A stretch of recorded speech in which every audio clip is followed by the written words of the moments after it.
All right, so this is my project, final presentation for my human relations class. I'd love to start by introducing myself. My name's Taylor. I'm a senior here at the University of Akron. I'm excited to graduate within a couple days. This is going to be one of my final classes here at the university. So I'd love to start by explaining what the phrase applied psychology means to me. And to me, it means that psychology that can be used in a very practical way. And so I'd love to dive into the 5 themes to explain why these practical ways can help us solve problems and understand ideas. And so with that, the 5 most important themes in my life to use applied psychology are college life, relationships, politics, future, and health. And so starting with college life, I chose that because it's the most prevalent point in my life right now. I'm a senior here at the university, so it's been quite an adjustment over these last 4 years, living alone, doing things independently, paying bills on my own. And I think it's really important to talk about Maslow's hierarchy of needs and what those mean in accordance with my college life.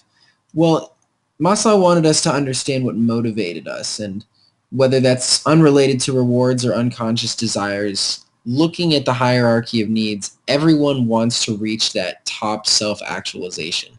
But the problem is when doing so, we deal with a lot of stress because it's very, very difficult to get to the top because there are a lot of things on the lower parts of the hierarchy that could often falter, whether that's out of nowhere or complete failure. So dealing with a lot of applied versions of that, having high stress in the college life, whether it's inside the classroom or out, makes it very, very stressful. And so I've kind of used a lot of distributed practice throughout my time here at the university to make sure that I can mitigate the stress as much as I can.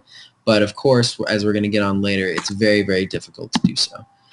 Relationships. I think it's very important that everybody talks about the relationships within their life. And from the age of 1, my parents were divorced, and I ended up having to live 8 hours away from my dad. So a lot of our face-to-face communication wasn't really there, which didn't really allow us to grow.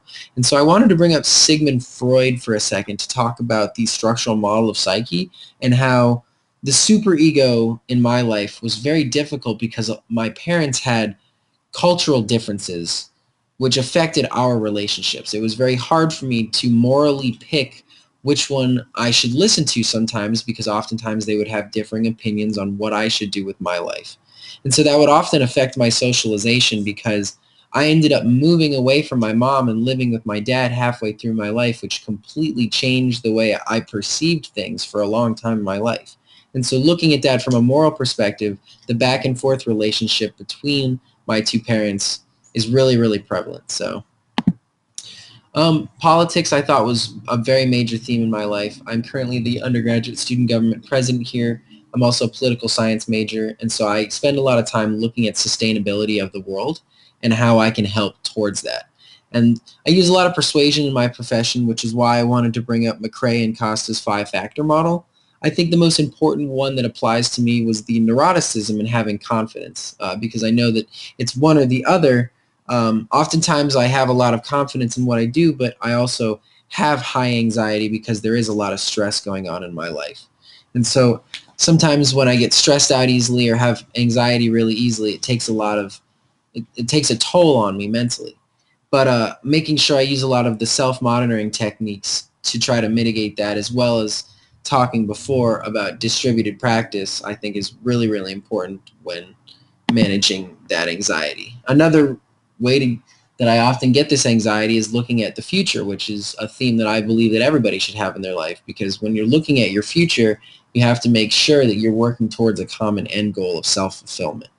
Um, the stages of development from Eric Erickson are really important. I know we talked a lot about from the age group that I'm in right now is the intimacy versus isolation and what I want my life to be with those relationships of love with a significant other. Using that rational thinking to make sure I'm prioritizing the right things the right way is very important in this stage of my life. And so I want to make sure moving forward that I'm doing the right thing, which again leads back to having a lot of anxiety about it because who knows if it's the right thing or not. So, and finally, dealing all of those together, I think it has to do with health. I was recently actually in a car accident a couple of days ago, and I not to throw this in here, but had the sympathetic nervous system flight response when in that accident because it came out of nowhere.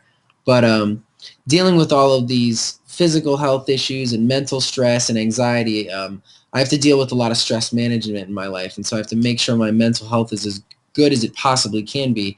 And I'm doing the very best at that by taking a yoga class and making sure that I eat properly and have proper nutrition, because it's so critically important to make sure your body is in great physical shape to make sure that you're in good health mentally.